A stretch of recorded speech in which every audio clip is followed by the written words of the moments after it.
We continue from where we left off in Volume 2 with a brief look at Reading and Northern passenger trains in Jim Thorpe. The hometown High Bridge train has a pair of coaches behind two Jeeps acquired from Norfolk Southern.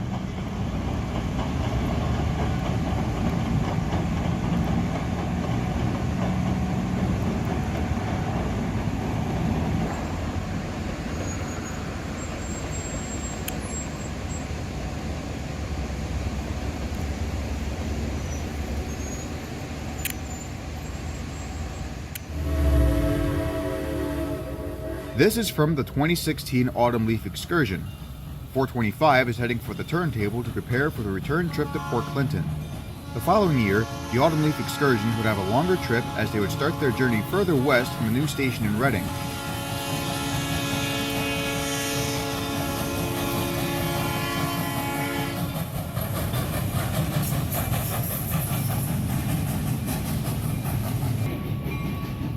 SW8 number 801 follows 425 to the turntable with an observation car.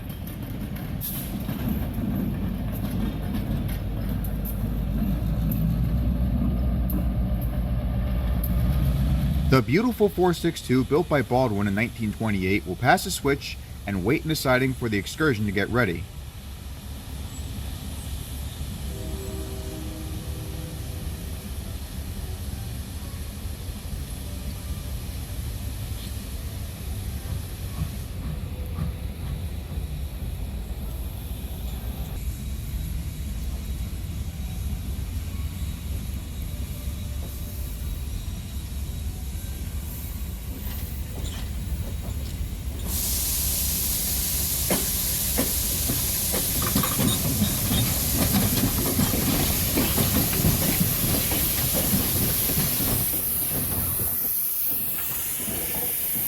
The normal Lehigh Gorge excursion is behind 425.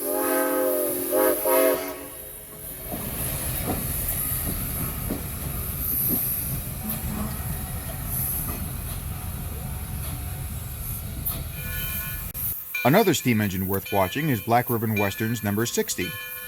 While this engine is smaller than Reading and Northern's 425, it's 9 years newer. Outgo built this 280 in 1937. Prior to joining the BR&W in 1965, it worked on another short line in Loveland, Colorado called the Great Western Railway. GWR still exists today and is obviously not to be confused with the Great Western Railway of the United Kingdom.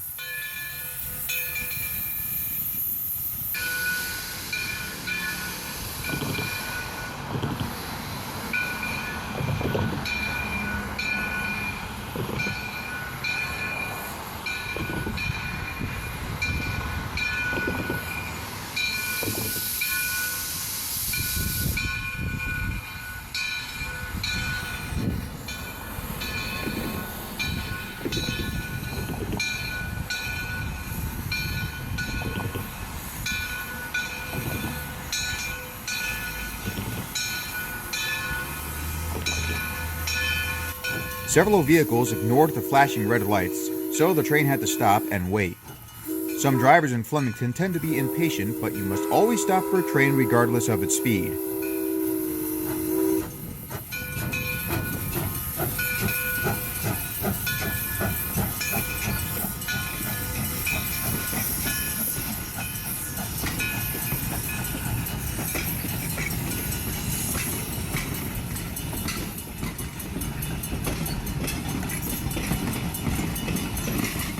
Behind the three passenger cars is a caboose, Erie C-140.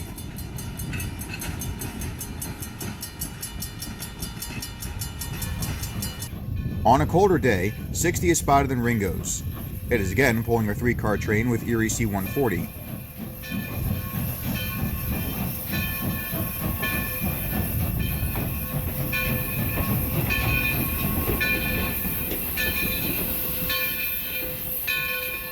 One of the Black Ribbon Western volunteers, Pete Reimer, is standing on the platform.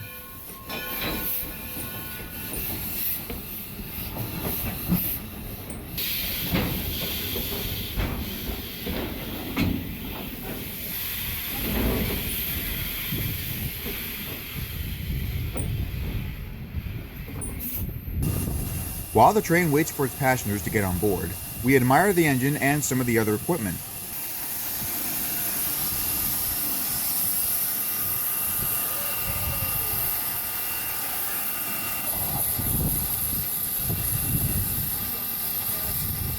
One of the diesels on the line is a former Lehigh Valley SW1.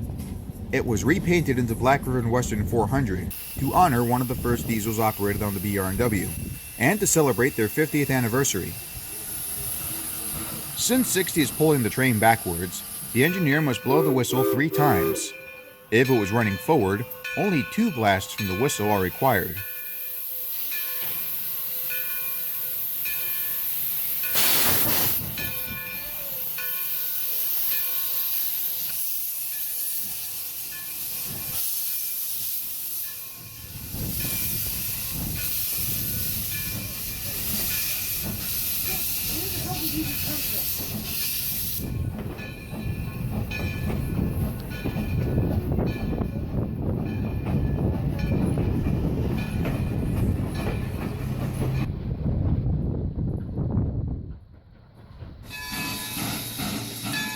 Another steam engine from Baldwin can be seen operating at Steamtown in Scranton, Pennsylvania.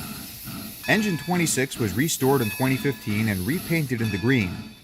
Prior to the rebuild, it was painted black. She is pulling a 2-car train referred to as the Scranton Limited. It doesn't go far, but it shows people an excellent view of some engines resting in the numerous sidings.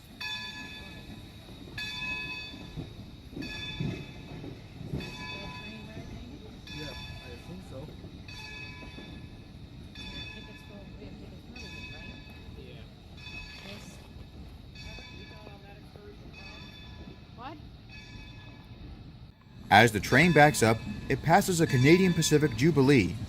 The Jubilees have a 4-4-4 wheel arrangement. The Canadian Pacific, Reading, and Baltimore and Ohio were the only 3 roads in the North American continent to use this wheel arrangement.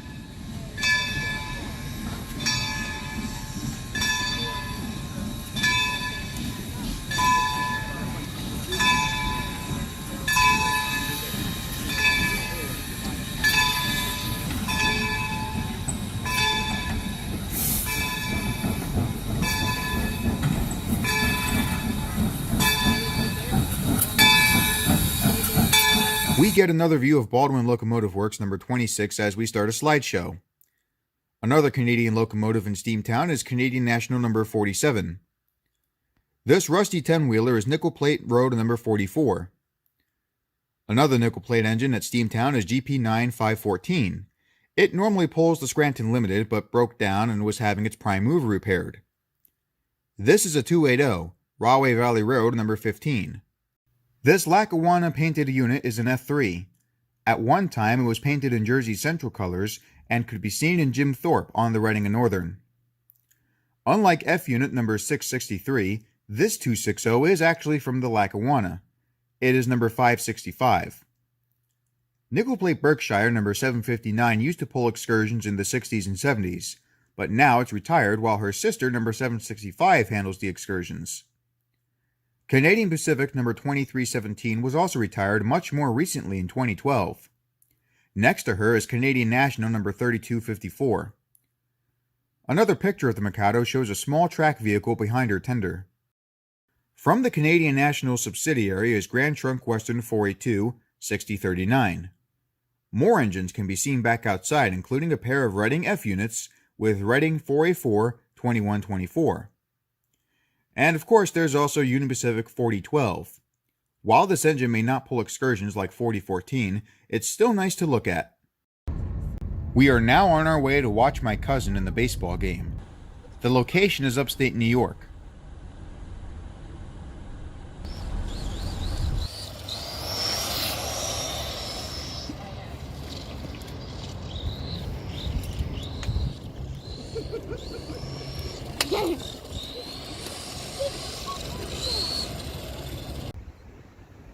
The park where the game will take place has a stream, and everyone likes looking at it.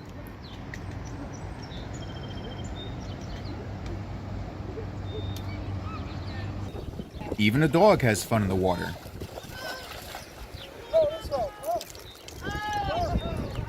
We will now take a look at part of the game.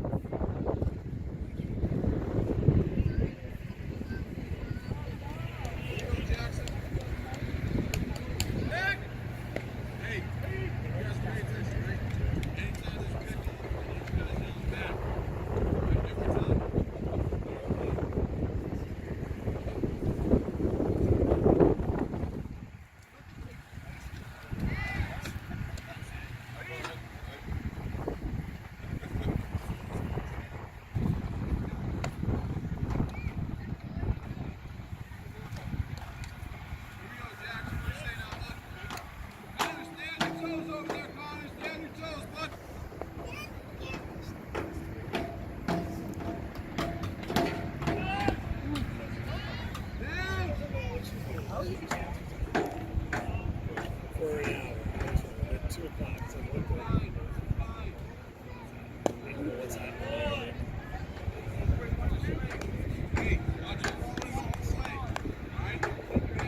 It sucks because we got it. Skating. She probably would have killed right now. But he's not afraid of it. He can't be. So he's smashing the ball. Smash.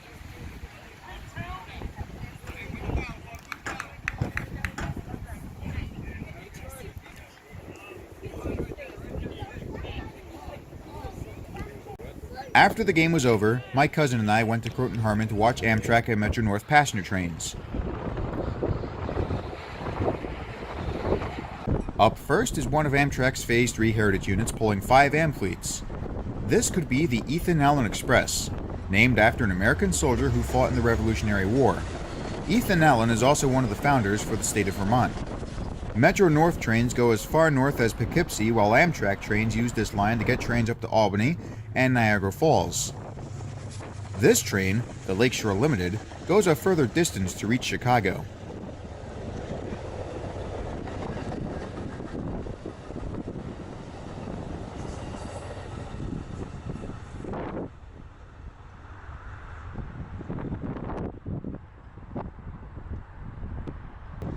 The Amtrak train can still be seen in the background while another P-32 goes north with a Metro North commuter.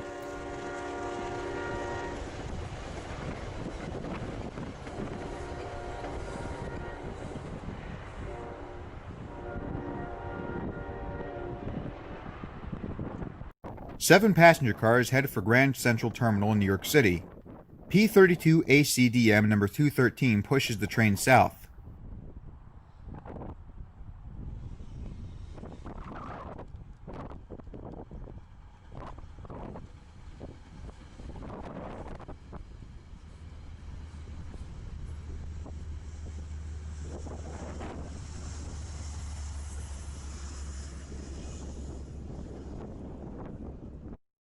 In 2014, number 213 is seen again going south.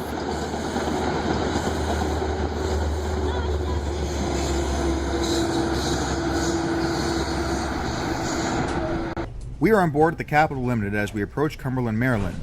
This is the eastern end of the Keystone subdivision owned by CSX, and the Western Maryland Scenic Railroad also runs through Cumberland.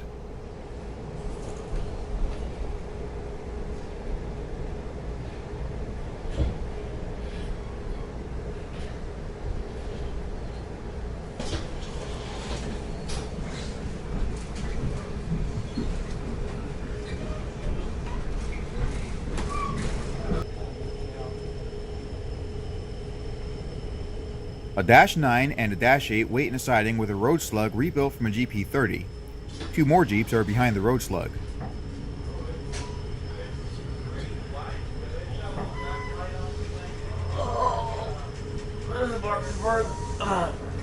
Cumberland. Cumberland.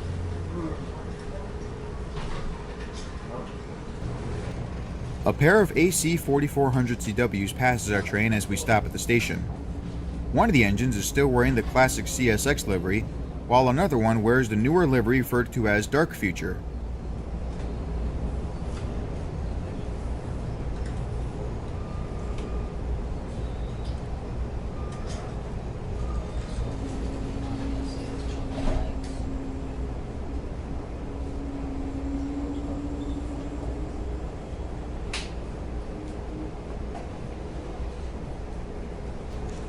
Viaduct Junction takes us off of the Keystone subdivision and onto the Cumberland subdivision. Both of these main lines were taken over from the Baltimore and Ohio when CSX began running trains in 1986. Amtrak's Capitol Limited has been running between Washington, D.C. and Chicago since 1981. It is one of few long-distance trains to run daily on Amtrak.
The nearby yards has plenty of modern freight cars, but one gondola is still seen carrying the Conrail logo.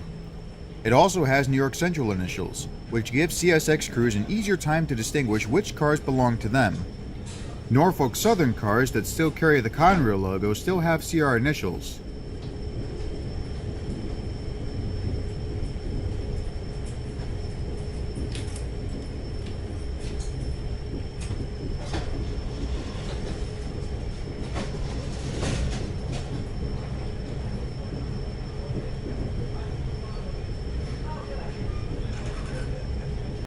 Rail fans would sometimes refer to Conrail as Big Blue.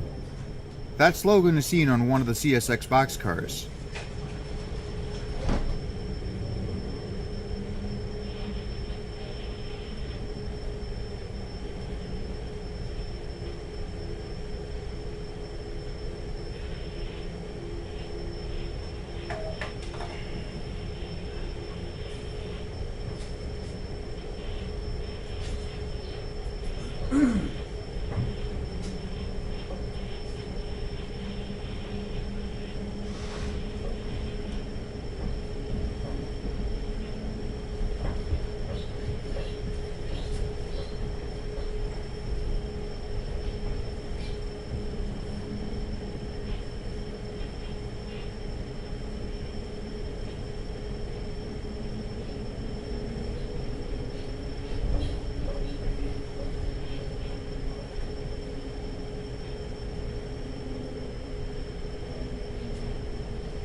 The next station stop for the Capital Limited is Martinsburg, West Virginia. Bi-levels from Mark are awaiting their trip to Washington, D.C.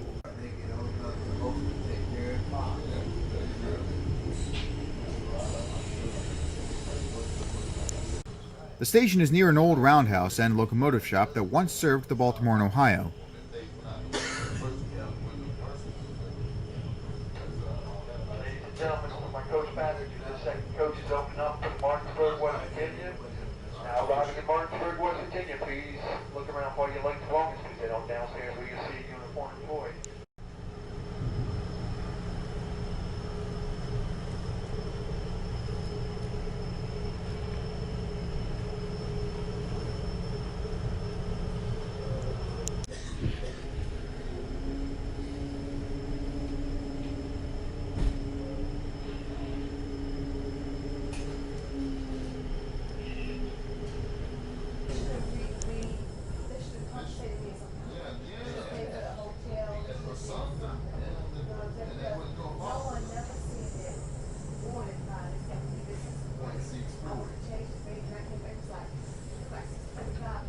Another famous town that was served by the Baltimore and Ohio is Harper's Ferry.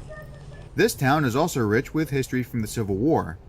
At one time, Harper's Ferry, as well as the state of West Virginia, were part of the state of Virginia.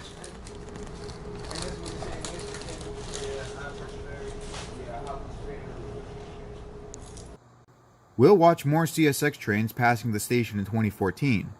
It's January, as a mix of new and older power hustle out of Maryland by crossing the Potomac River.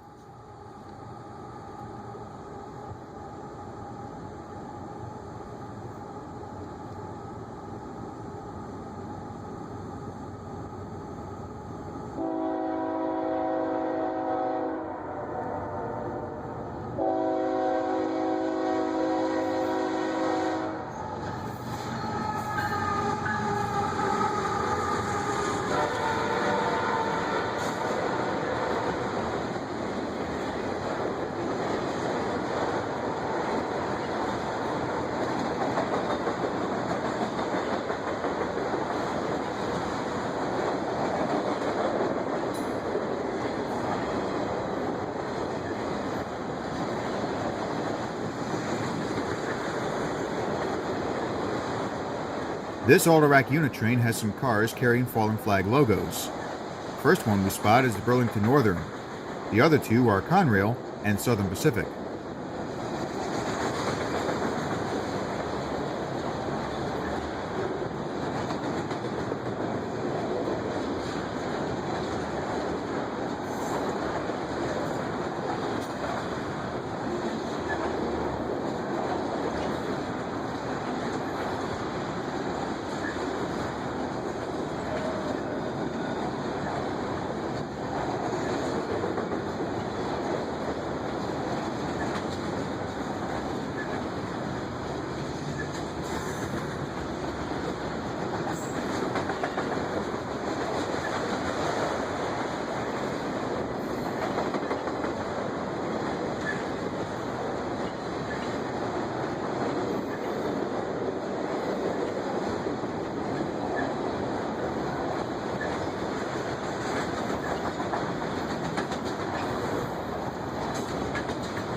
Just a few minutes later, we find a manifest behind an ES44DC, an SD70 Mac, an SD50-2, and two SD40-2s.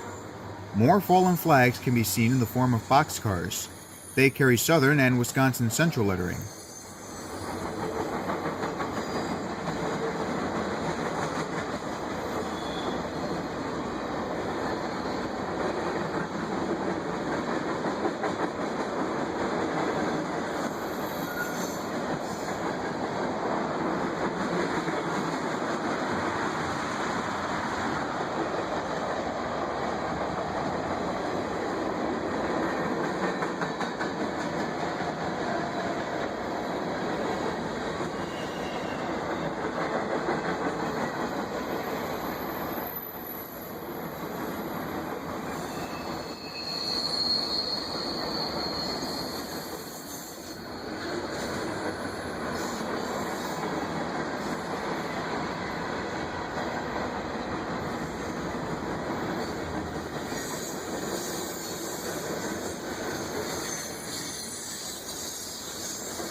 Seven months later, a pair of 700 series ES44s are seen crossing the Potomac River with a coal drag.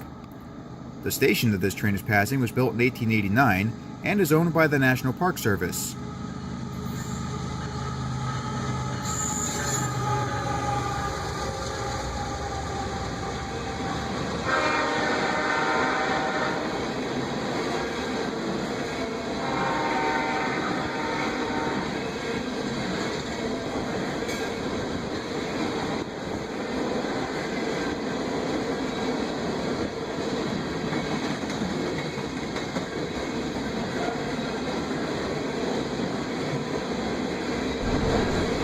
Back on the Capital Limited, we continue the journey to Washington, D.C.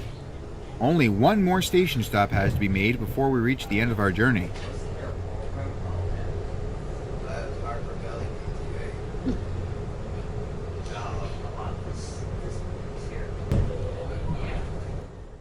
CSX diesels, along with more passenger cars from Mark, wait for their next assignment as we pass in style on board the Amtrak train.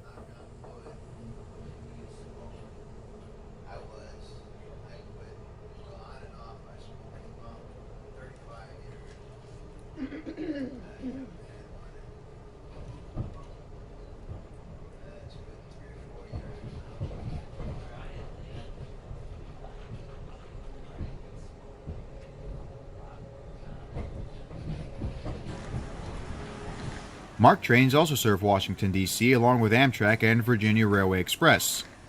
We will get a quick look at the motive power used to pull our train.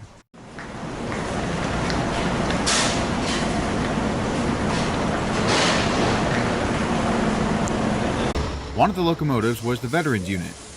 It was created to commemorate veterans of the American military, including Joseph H. Boardman, a former Amtrak president. He was in the Air Force during the Vietnam War.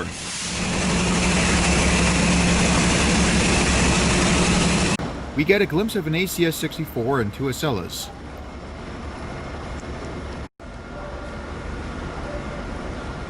The next train we get on is being pulled by an ACS-64. We are now going to Philadelphia. The tracks we're traveling on are part of the Northeast Corridor, the best passenger line in America. A high quantity of high-speed trains travel between Washington, D.C.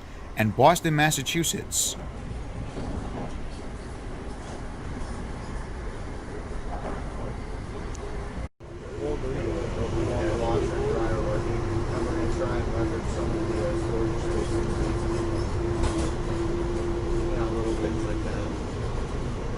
We're going to stop at Baltimore Penn Station, as more MARC trains are here for us to watch.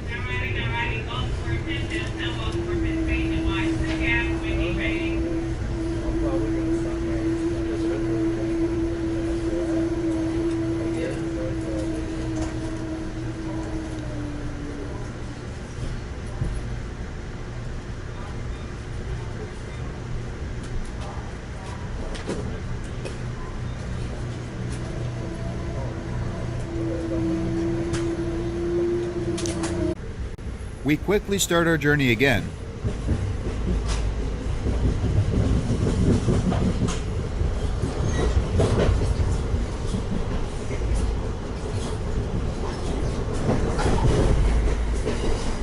We quickly get up to speed as we pass Norfolk Southern's Bayview Yard.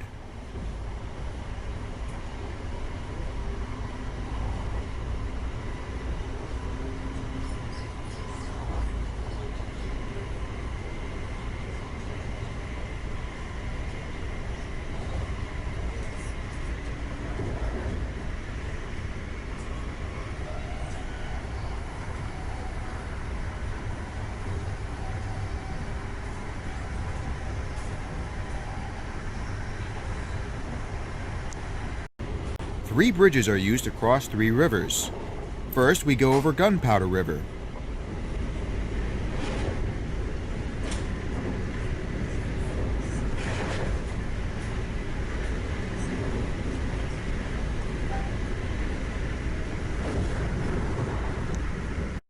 Then, after passing Willoughby Beach, we go over Bush River.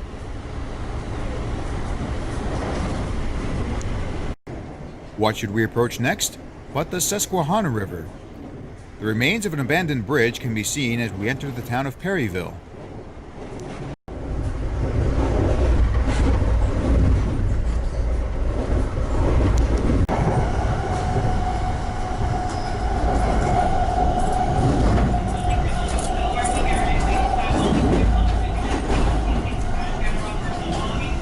We make another station stop at Wilmington, Delaware.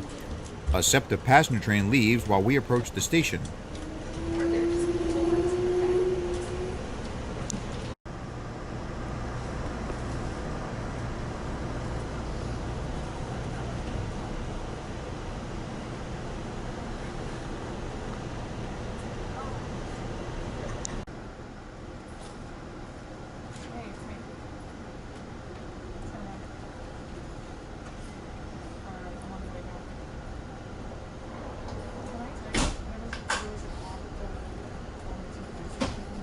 After leaving the station, we see Amtrak's maintenance facility in Bear, Delaware.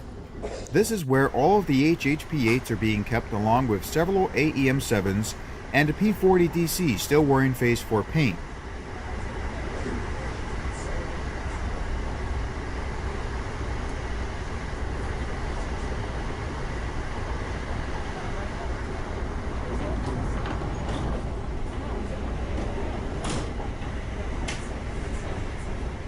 We also see some Amtrak equipment still wearing classic Amtrak colors. Material handling cars are still being used on MOW trains.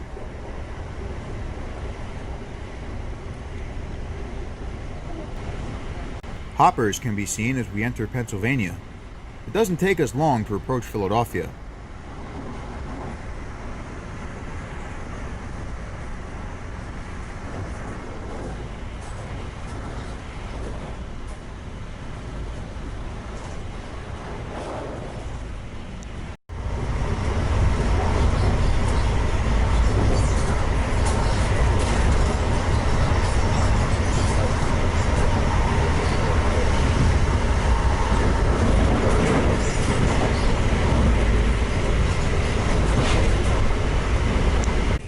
This was the capital of America until it was moved to Washington, D.C. in 1800.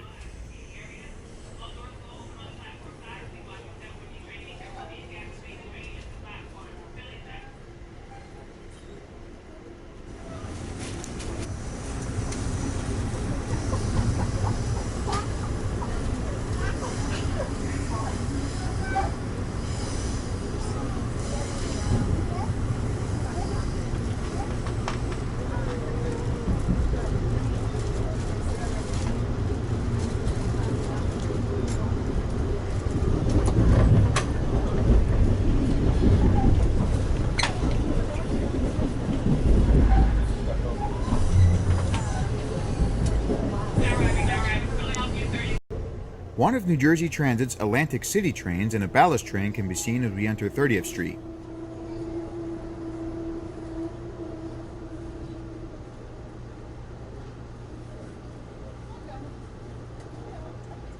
A few days prior, we are in Harrisburg. The Pennsylvanian will be taking us to Pittsburgh. This is a former Pennsylvania Railroad yard, now owned by Norfolk Southern.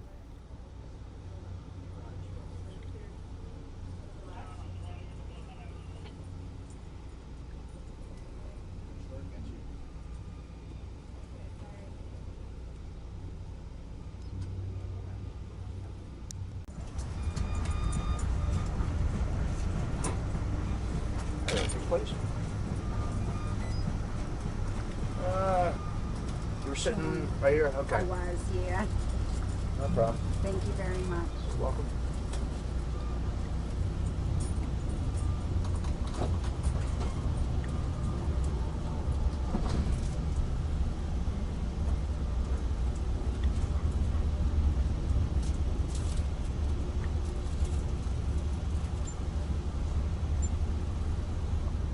Next to our train are several gondolas.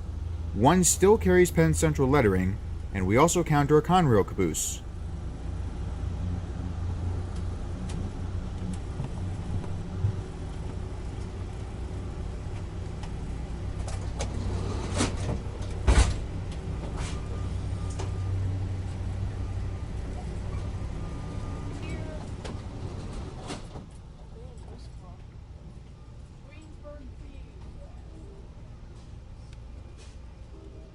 We follow an intermodal as we pass 3 diesels refueling. One of them is a Union Pacific SD70A. Union Pacific is the only railroad to call the SD70 Ace the SD70A. They also have the largest fleet of SD70 Aces than any other railroad.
More aces are at the front of the intermodal that we were following. It has stopped to let us through first.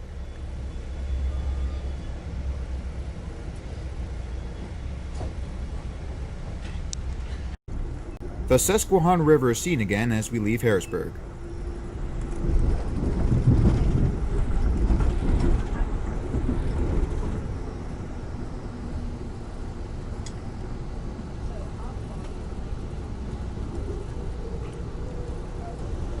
Plenty of coal cars and 6 SD40Es are in Rose Yard in Altoona.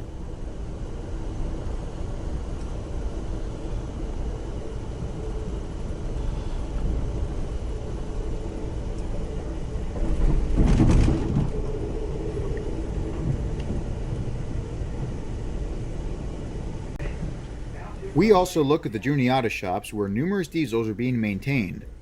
We spot an SD60E, an SD70, a Dash 8.5, 3 SD70 ACUs, a GP60, and an SD60.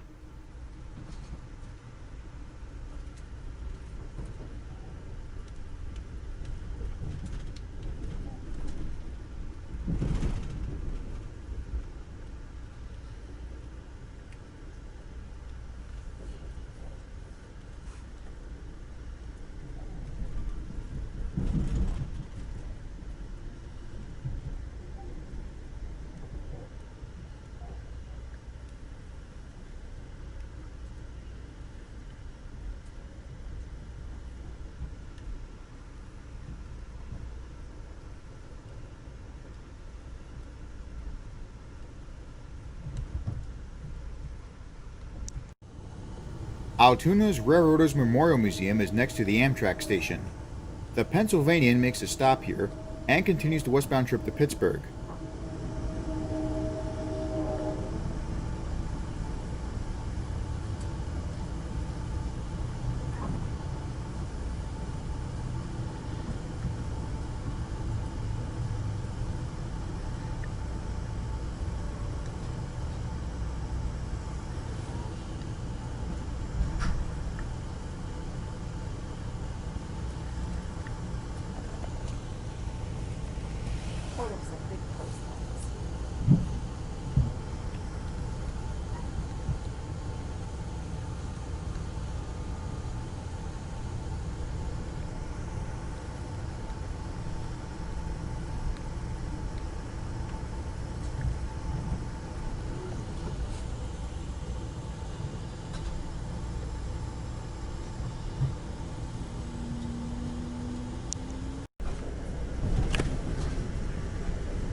Another landmark in Altoona is Horseshoe Curve.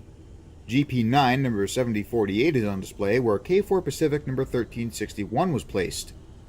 The steam engine is still in Altoona, but it's in storage at the Railroaders Memorial Museum. Not many people think that 1361 will be able to run again, but progress is being made. Recently, the engine was upgraded with roller bearings.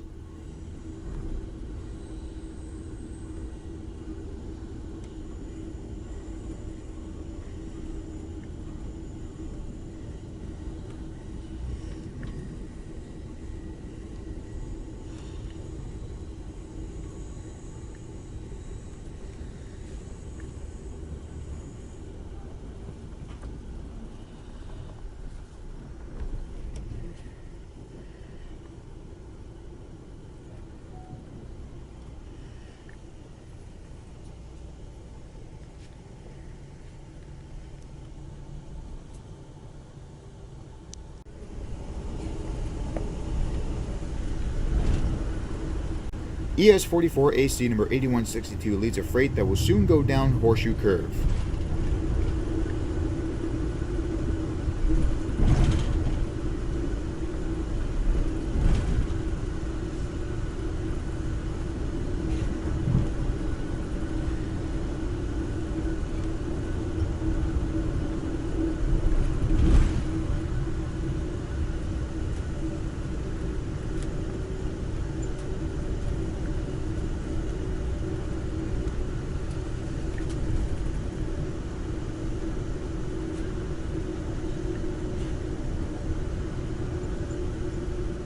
This train is now going downhill, but there are still 4 SD40Es coupled to the rear of the train.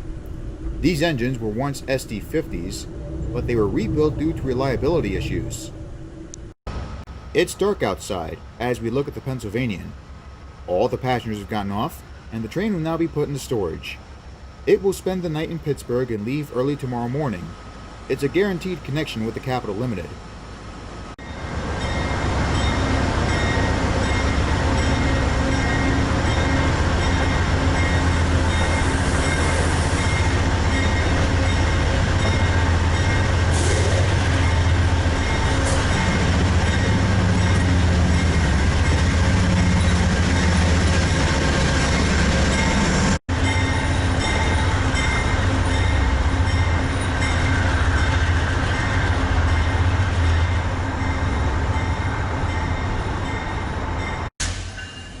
One of Norfolk Southern's maintenance trains goes to the Amtrak station.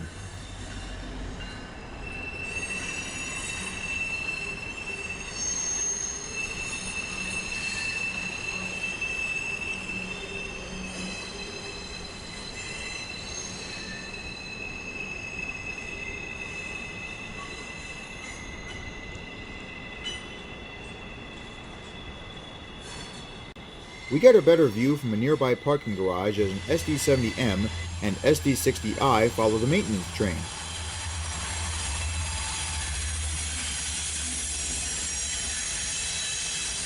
This trilogy has finally come to an end, but you can still find a lot of wonderful activity as you view trains of the 21st century.